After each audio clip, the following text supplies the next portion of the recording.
আমি সত্যি কথা বলি, তার জন্য তো ভাবতে হয় না। যেটা মনে হয় যেটা সত্যি সেটা আমি বলেই দিই। আর মিথ্যা বললে অনেকবার ভাবতে হয়, চিন্তা করতে হয়, আবার পরবর্তীতে কোনো জায়গায় গিয়ে আবার বলবো, সেটা আবার ম্যাচ করবে কিনা। মিথ্যা বলা একটা কঠিন কাজ, বিশাল সবাই পারে কঠিন, না। আসলে সবাই পারে না। জনপ্রিয় অভিনেত্রী বাংলাদেশের অপু বিশ্বাস, উনি প্রায় অনেক ধরনের কথাবার্তা বলে থাকেন, সমালোচনা করে থাকেন। আসলে কি তোমার চলার ক্ষেত্রে, কাজের ক্ষেত্রে কিংবা পার্সোনাল লাইফে কখনো কি বিব্রতকর কোনো পরিস্থিতির সৃষ্টি হয়েছে? এটা তো আসলে আমার কাছে মনে হয় যে আমার কাজের ক্ষেত্রে হোক বা পার্সোনাল ক্ষেত্রে, এটা যদি সবাই খেয়াল করে তাহলে বুঝবে যে আমি কখনোই কাউকে নিয়ে কোনো দিনও কোনো প্রকার বাজে মন্তব্য করা আমি করিনি। আচ্ছা, ধরো যদি লাইফে চলার পথে এমন হতেই পারে, আমরা কিন্তু অনেক ধরনের সিচুয়েশন ফেস করি, কখনো শাকিব খান এবং অপু বিশ্বাসের সাথে তোমার দেখা হয়েছে, সেক্ষেত্রে তোমার শাকিব খানকে কি বলার রয়েছে?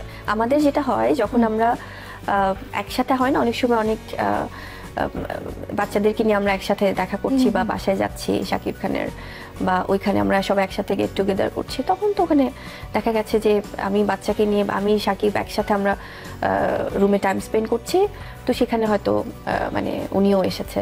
তবে আমি একবারকে একটা কথাই তার উদ্দেশ্যে বলতে চাই, ওনাকে প্লিজ রিকোয়েস্ট, যদি টাকা পয়সা দিতে হয় আমি পাঠিয়ে দিব, তার একটু ডাক্তার দেখার। আর এইবারের মতো শাকিব খানকে যেন সুন্দর সুস্থ কেরিয়ার নিয়ে সামনে এগিয়ে যেতে দেয়। কারণ এই যে ফেসবুক পলিসিটা শুরু করেছেন উনি, সেই বেবি বাম থেকে শুরু করে, এই পলিসিটা এবার আল্লাহর হস্তে মাফ করুক।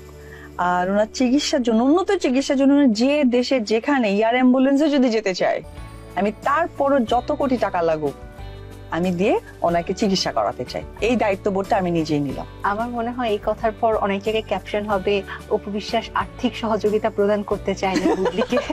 নোংরা ভাবে মিথ্যা কথা বলে, মানে I am sorry to say, তাদের প্রতি আসলে সম্মানের ছটাও তখন থাকে না। কি ভাইরাল হওয়ার জন্য বলছেন একটা মিথ্যা কথা?